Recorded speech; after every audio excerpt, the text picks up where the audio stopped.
Good morning, ma'am. I am Selmas Kikapay, and my report is all about the Module 1 Institutional-Based Corrections.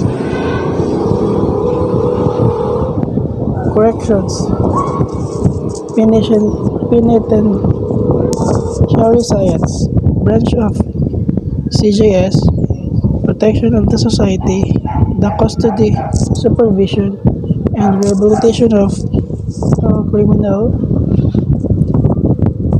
offenders to right a wrongdoing, rehabilitation, and reform.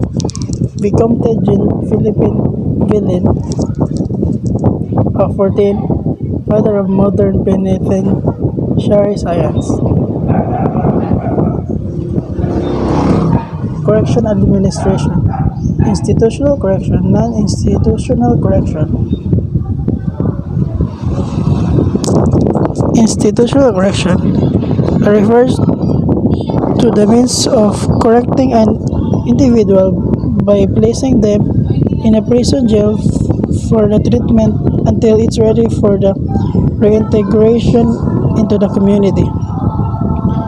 Is referring to any institution and information of the offender, whether convicted on appeal or those awaiting for trial or decision of the court or by any competent authority through correctional facilities, dormitories, asylums, safekeeping, or any other institution authorized by the competent authority.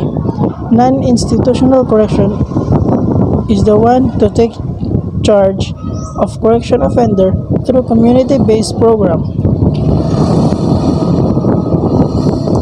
Institutional correction, Philippine prison system, DOJ or Department of Justice. Number 1,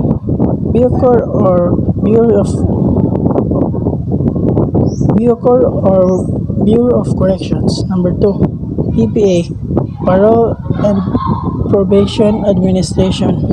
Number 3, BPP, Board of Pardon and Parole. DALG or Department of the Interior and Local Government. Number 1, BGMP, Bureau of Jail Management and Penology. Number 2, City Jail. Number 3, Municipal Jail and District Jail.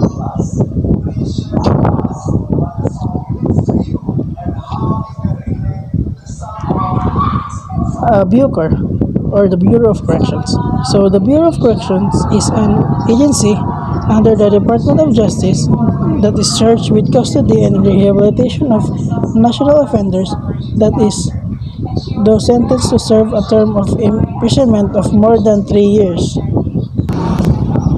To carry out its mandate, the Bureau undertake the following: confine persons convicted by the court to serve a sentence in national prisons, keep prisoners from committing crimes while in custody,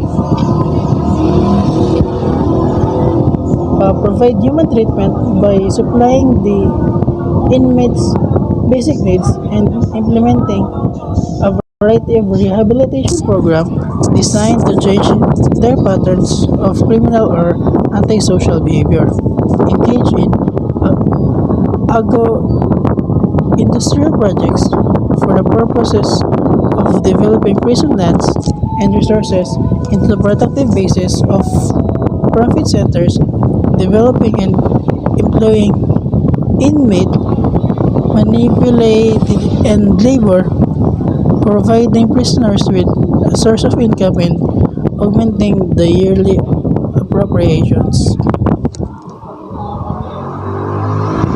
Mission: effective safekeeping and rehabilitation national prisoners. Vision: improve national prisons conducive to the reformation and rehabilitation of inmates that will bring them back into the mainstream of society as useful citizens of the country. Organization headed by a director. The Bureau has an authorized of 2,362 employees, 61% of whom are custodial officer, 33 are administrative personnel, and 6 are members of the medical staff. There are 7 agencies operating units located nationwide, namely the New Bilibid Prison in Muntinlupa City, the Correctional Institution for Women or CA200 in Mandaluyong City, Yuhay Prison and Penal Farm in Puerto Princesa City, Palawan, Sabalayan Prison and Penal Farm in Occidental Mindoro,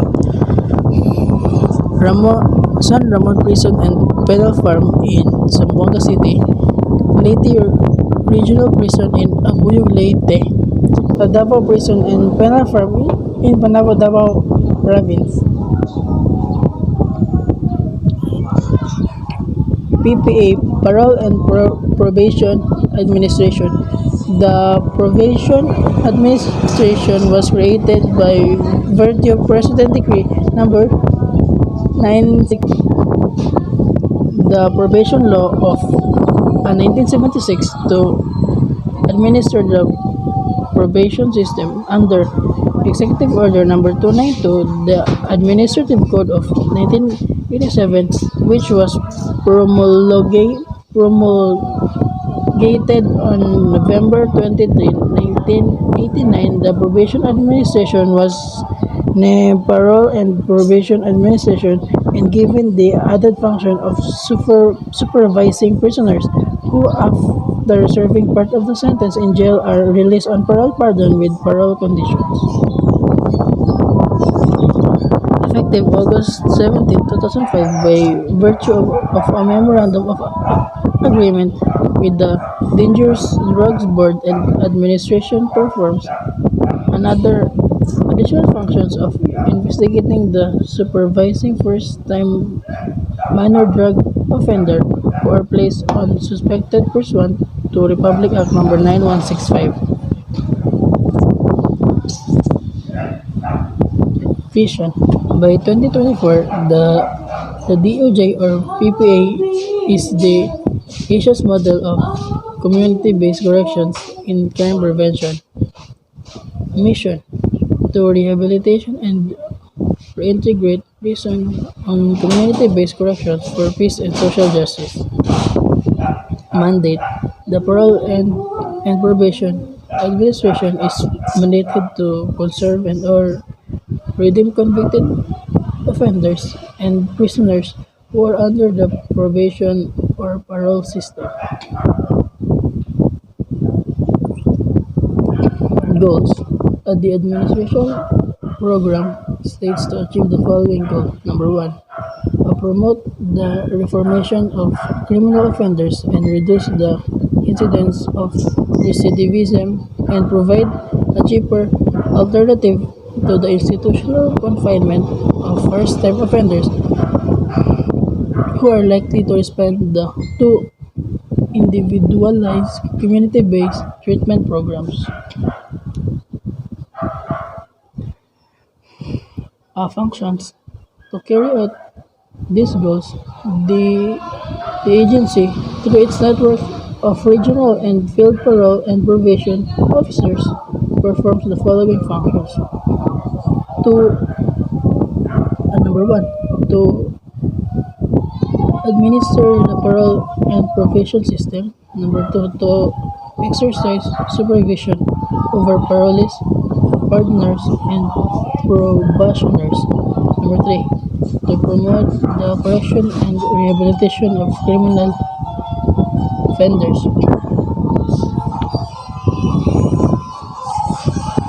What is parole? It is the conditional release of prisoners from correctional institution after serving the minimum period of prison sentence who cannot be granted parole, generally those sentenced to a term of imprisonment of 1 year or less, or to a street penalty, or to a prison sentence without minimum term of imprisonment. You may grant parole to prisoners. The board of who may grant parole to prisoners. The Board of Pardons and Parole, an agency under the Office of the Secretary of Justice. BBP, Board of Pardon and Parole. The Board of Pardon and Parole is release on parole and recommend the grant of resident pardons. The Parole and Probation Administration supervises the rehabilitation of parolee, as well as probation based on the experience of the Department of Justice. The two offices perform complementary or related functions. This bill seeks to merge the two offices by amending Book 4, Title 3 or Executive Order 292, otherwise known as the Administrative Code 1989. This is consistent with the policy to streamline the existing bureaucracy in the Department of Justice and promote operational efficiency and economy.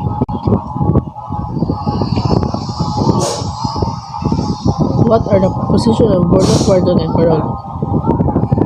The board shall be composed of the secretary as chairman and 6 members, consisting of the administrator of the parole, the probation administrator as ex officio member, a sociologist, a clergyman, an educator,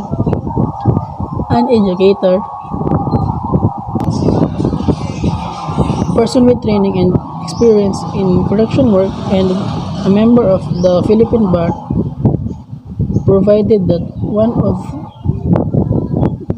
that is a woman. The members of board shall be appointed by the president upon the recommendation of the secretary and shall hold office for a term 6 years without prejudice to reappointment. In case of vacancy by reason of death, incapacity, resignation, or removal of any of the board members, the secretary shall have the authority to designate a temporary member possessing the qualification of his predecessor and to serve out his unexpired term or until the president shall have appointed a regular member to fill up the vacancy.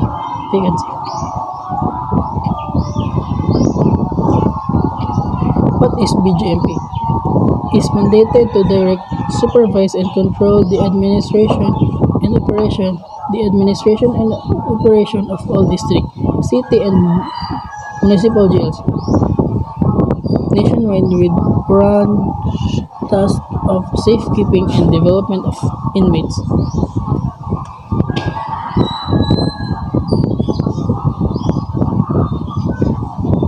Functions.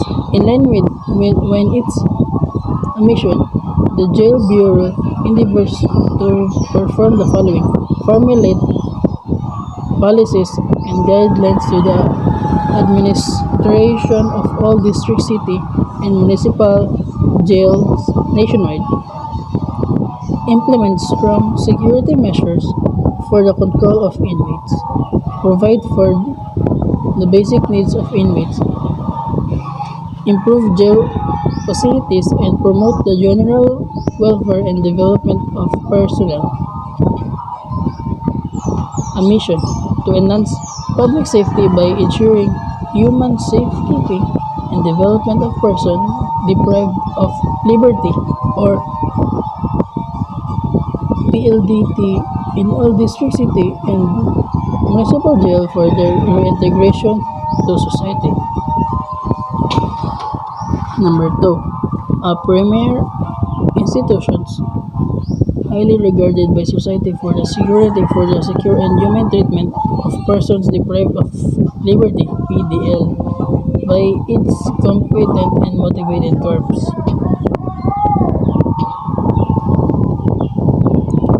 BGMP, RO second, organizational structure. The BGMP operates and maintains regional office in each of the administrative regions of the country, headed by a regional director of jail management and penology with the rank of at least senior superintendent. The regional director is assisted by an assistant regional director for administration, assistant regional director for operation, and regional chief of director staff who are all officers with the rank of at least superintendent.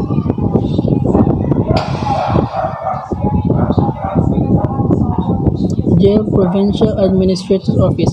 In every province, the BGMP operates and maintains a provincial jail administration office headed by a provincial administrator to oversee the implementation of jail service of all district, city, and municipality jails within its territorial jurisdiction. District jail. Within large cities or a group of clustered municipalities, a district jail headed by a district warden may be established. City and municipal jails. The BGMP operates and maintains city and municipal jails, each headed by a jail, city, or municipal warden as the case may be. Mandate. BGMP is mandated to direct, supervise, and control the administration and operation of all district, city, and municipal jails nationwide with branch tasks of safekeeping and development of inmates. Major program. There are 4 major programs under the mandate of BGMP, and they are the following: Inmates Custody, Security and Control Program, Inmates Welfare and Development Program, Decongestion Program, Good Governance. Core values. Pro-tax competencies. Number 1, pro is professionalism. Number 2 is T is for teamwork. Number 3 is E is for efficiency. Number 4 is for commitment, and number 5 is for self-discipline. Continuous skills enhancement of personnel, ability to establish linkage and partnership, responsive planning, timely decision making, expedient implementation.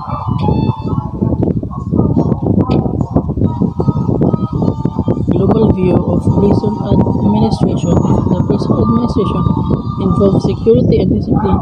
It involves enforcement of rules and regulations and the management of prison system. In 2008, the Philippines held the highest prison population out of 21 Asian countries. As of 2019, then prison's population rested on 108.31 million people, and 215,000 of those people were incarcerated. Therefore, the Philippines has an incarceration rate of about 200 or 100,000 citizens. Administration facilities are institutions with special missions such as the detention of pre-trial offenders, the treatment of inmates with serious or chronic medical problems, or the containment of extremely dangerous, violent, or escape-prone inmates. What does a prison administration do? Prison administration oversees correctional facility, including every aspect of staffing the inmate well-being. These jobs require college degree and correctional facility supervision experience. Prison administrator jobs are expected to experience a decline in job opportunity in the upcoming decade. They also might call prison wardens, jail administrator, executive director, or facility members. 5 facts about Philippines incarceration system. Number 1, severe overcrowding. Number 2, pre-trial detainees. Number 3, high death rolls. Number 3, high death tolls. Number 4, vigilante justice. And number 5 is corruption. Severe overcrowding. Rodrigo Duterte won the presidential election in 2016. He promised to end the crime within 6 months. The promise also included the killing of tens of thousands of criminals. The 30th election led to infamous war on drugs and eventually overcrowded prisons.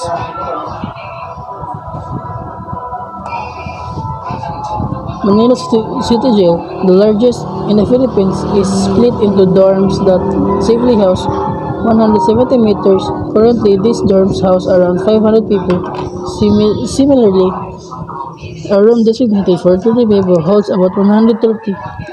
In the Quezon City Jail, this severe overcrowding of prison leads to illness and death tolls in the thousands. Pre-trial detainees.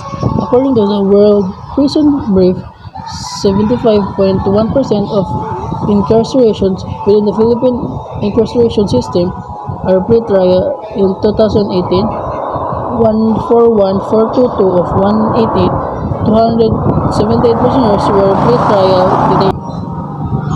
A sociological look crime. Arrest data show a clear pattern of arrest in terms of race, gender, and class. For instance, as mentioned above, young, urban, poor, and racial minorities are arrested and convicted more than others for personal and property crimes.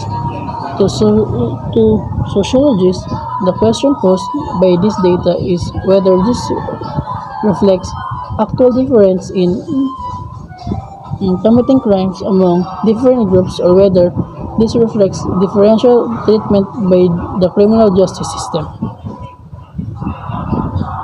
Studies show that the answer is both. Certain groups are in fact more likely to commit crimes than others because crime, often looked to as a survival strategy, is linked to patterns and inequality in the United States. However, the process of prosecution in the criminal justice system is also significantly related to patterns of race, class, and gender inequality. We see this in the official arrest statistics, in treatment by the police, in sentencing patterns, and in studies of imprisonment. Reference. So that would be all. Thank you.